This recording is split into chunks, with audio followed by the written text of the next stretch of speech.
Friends ನಮಸ್ತೆ, welcome back to my another mini vlog. ಇದು ಒಂಥರ ಗಾರ್ಡನಿಂಗ್ ಮಿನಿ ವ್ಲಾಗ್ ಸೀರೀಸ್ ಥರ ಆಗಿದೆ. ಇವತ್ತು ಒಂದಷ್ಟು ರೋಸ್ ಬುಷಸ್ನ ತೊಗೊಂಡು ಬಂದಿದ್ದೀವಿ, ಮನೆ ಮುಂದೆ ಹಾಕಿದ್ರೆ ಚೆನ್ನಾಗಿರುತ್ತೆ ಅಂತ.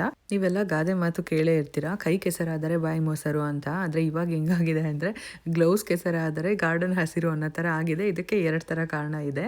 ಅಮೆರಿಕಾದಲ್ಲಿ ನಮಗೆ ಯಾರೂ ಹೆಲ್ಪ್ಗಿರೋದಿಲ್ಲ, ಸೊ ಎಲ್ಲ ಕೆಲಸನೂ ನಾವೇ ಮಾಡ್ಕೊಬೇಕಾಗತ್ತೆ.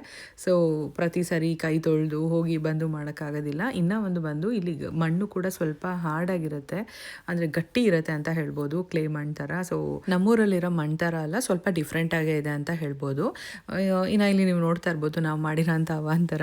ಸೊ ಏನಂತ ಅಂದರೆ ಈ ಲೈನ್ ಫುಲ್ಲು ನಾವು ಫ್ಲವರ್ಸ್ ಎಲ್ಲ ಹಾಕಬೇಕು ಅಂತ ಪ್ಲ್ಯಾನ್ ಮಾಡಿ ಈ ರೀತಿ ಗ್ರಾಸ್ ಎಲ್ಲ ಅಗದ್ಬಿಟ್ಟು ನೀಟಾಗಿ ಒಂದು ಫೆನ್ಸಿಂಗ್ ಥರ ಹಾಕ್ಬಿಟ್ಟು ಒಂದು ಪ್ಲ್ಯಾನ್ ಮಾಡಿಕೊಂಡು ರೆಡಿ ಮಾಡ್ತಾಯಿದ್ವಿ. ಆದರೆ ಸ್ಪ್ರಿಂಕ್ಲರ್ ಪೈಪು ಒಡೆದೋಯ್ತು. ಹೆಂಗಂತ ಅಂದರೆ ನಾವು ಮೊನ್ನೆ ಹೋಮ್ ಡಿಪೋಯಿಂದ ಕೊಡ್ಲಿ ತೊಗೊಂಡು ಬಂದಿದ್ವಿ ಅಂತೆಲ್ಲ ತೋರಿಸ್ತಾ ಇದ್ದೆ ಅಲ್ವಾ, ಅದರಲ್ಲಿ ಒಂದಷ್ಟು ರೋಸ್ ಕಟ್ಟಿಂಗ್ಸು ಮತ್ತು ಸೀಡ್ಸ್ ಎಲ್ಲ ಹಾಕೋಣ ಅಂತ ಹೇಳ್ಬಿಟ್ಟು ನೆಲನ ಅಗೇತಾ ಇದ್ವಿ.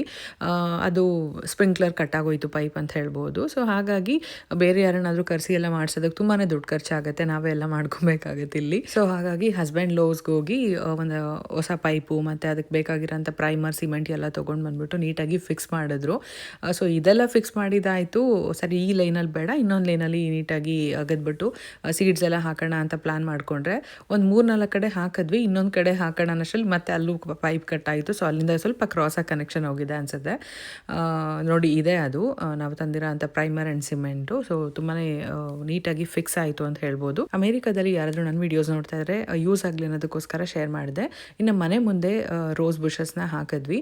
ಇದು ನಾಕೌಟ್ ರೋಸಸ್ ಅಂತ ಹೇಳ್ಬಿಟ್ಟು ಎಲ್ಲ ವೆದರಲ್ಲೂ ಇರುತ್ತೆ. ವಿಂಟರಲ್ಲಿ ಎಲೆ ಎಲ್ಲ ಉದುರೋಗುತ್ತೆ, ಅದಾದಮೇಲೆ ಮತ್ತೆ ಚಿಗುರು ಬರುತ್ತೆ, ಹೊಸ ಚಿಗುರು. ನಾನು ಸುಮಾರು ಜನದ ಹತ್ರ ಕೇಳಿದೆ ಇಲ್ಲಿ ಕ್ಲೈಮೇಟ್ಗೆ ಅಡ್ಜಸ್ಟ್ ಆಗೋ ಥರ ಯಾವ ರೋಸಸ್ ಹಾಕಬೇಕು ಅಂತ. ಯಾರೂ ಸರಿಯಾಗಿ ರೆಸ್ಪಾಂಡ್ ಮಾಡಲಿಲ್ಲ. ಸೊ ಆಬ್ವಿಯಸ್ಲಿ ಬೇಜಾರು ಆಗೇ ಆಗುತ್ತೆ, ನಂತರನೇ ಎಲ್ಲರೂ ಇರಬೇಕು ಅಂತ ಎಕ್ಸ್ಪೆಕ್ಟ್ ಮಾಡೋಕ್ಕೂ ಆಗೋದಿಲ್ಲ. ಸೊ ಈ ಥರ ನನಗೆ ಗೊತ್ತಿರೋ ಒಂದು ಪುಟ್ಟು ಇನ್ಫಾರ್ಮೇಷನ್ನ ನಿಮ್ಮೆಲ್ಲರ ಜೊತೆ ಶೇರ್ ಮಾಡ್ಕೋತೀನಿ. Thank you for watching.